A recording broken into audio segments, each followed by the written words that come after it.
Welcome to my channel. Today, I will talk about here to break down the impact of Typhoon Wipha on northern Thailand, particularly in Nan province.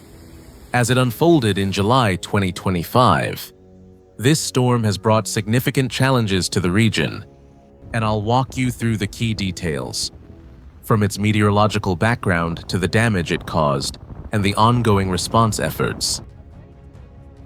Typhoon Wipha, initially classified as a severe tropical storm, made landfall in southern China before weakening into a tropical depression over Laos. By July 23, 2025, it had downgraded further into an active low-pressure system, moving westward across northern Thailand. Despite its weakened state, Wipha's interaction with a strong southwest monsoon has unleashed heavy to very heavy rainfall across 40 provinces, with northern Thailand, including Nan, Chiang Rai, and Phayao, bearing the brunt of the impact. In Nan province, rainfall measurements recorded staggering amounts, with some areas like Chiang Rai seeing up to 285, 4 millimeters in a single day. This relentless downpour triggered widespread flash floods and river overflows, particularly along the Nan River. Districts such as Phua, Chiang Rai, Bo Kluya, and Muang Nan have been severely affected. Floodwaters have inundated homes, with water levels reaching up to adult neck height in some residential areas.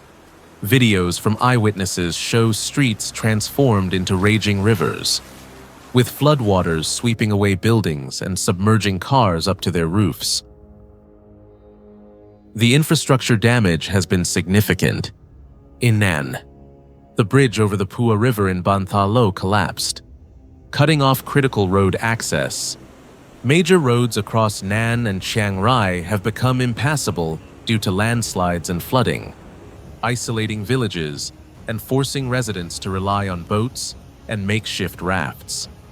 The Tha Wang Pha market, a key economic hub, is now underwater, with shops and homes frantically building flood walls to protect their belongings.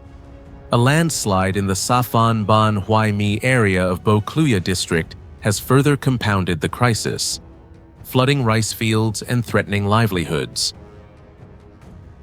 The human toll is equally concerning. While no casualties have been reported in Nan so far, the flooding has disrupted daily life. Schools in affected districts have closed, switching to online learning, and hospitals like RIM HPH in Wiang Sa district have suspended operations due to ground floor flooding. In Chiang Rai, floodwaters have breached a police station, a school, and a district court, while hospitals in Mae Chan district are only admitting emergency cases, using boats to transport patients. Evacuation efforts are underway, with 844 patients in Nan potentially needing relocation if conditions worsen. Authorities are prioritizing vulnerable groups like the elderly and bedridden patients, with military vehicles assisting in these efforts. The Thai Meteorological Department has warned that heavy rainfall will persist through July 24th, with the monsoon trough and low-pressure system continuing to drive dangerous conditions. Landslide risks are high in 21 provinces, with 6 under special surveillance due to steep terrain. Residents in highland and river-adjacent areas are urged to watch for signs like discolored stream water or unusual mountain noises, which could signal imminent landslides. The Department of Disaster, Prevention and Mitigation, alongside mobile network providers, has issued cell broadcast alerts to urge immediate evacuation in areas affected by the Nan River overflow. Emergency response measures are in full swing.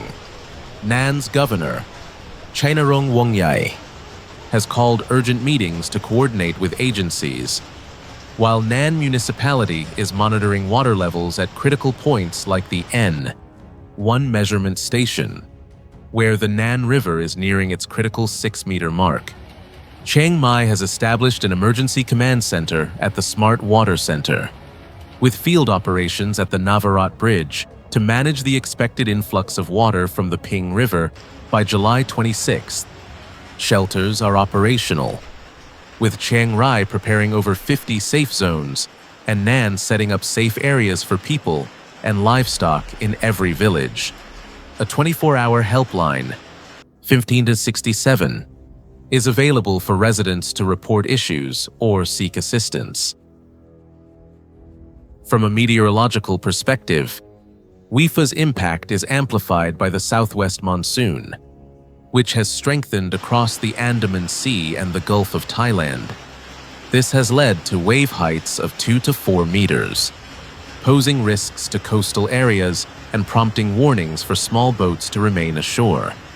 Dams and reservoirs, like the Gat Sambun Chan Dam in Chiang Mai, are managing increased water volumes, with capacity to handle an additional 126 million cubic meters. However, the cumulative rainfall has overwhelmed local drainage systems, exacerbating flooding in economic zones like the Thawang Pha market. The economic and social impacts are profound. The flooding has disrupted markets, schools, and healthcare services, with ripple effects on local economies. Agricultural losses, particularly in rice fields and durian orchards, threaten food security and livelihoods. The closure of 7 major roads has isolated communities, complicating relief efforts.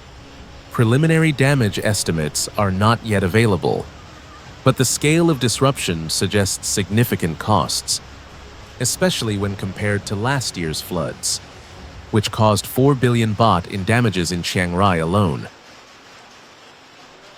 Looking ahead, the situation remains critical.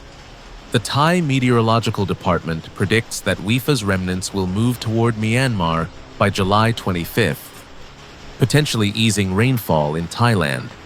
However, the southwest monsoon is expected to persist until July 29th, maintaining the risk of flash floods and landslides. Residents are advised to prepare emergency kits with food, water, medicine, and flashlights for at least 3 to 4 days. Charge communication devices, and avoid electrical hazards. Those in high-risk areas should evacuate to shelters set up by local administrative organizations. As a disaster expert, I see this event as a stark reminder of the need for improved infrastructure and climate resilience. The recurring floods in northern Thailand, intensified by climate change, highlight the urgency of upgrading drainage systems, enhancing early warning networks, and implementing sustainable land management. The community's resilience, like villagers forming human chains to rescue neighbors, is inspiring, but it underscores the need for systemic solutions to mitigate future disasters. For those in Nan and surrounding areas, stay vigilant. Monitor official updates from the Thai Meteorological Department and local authorities.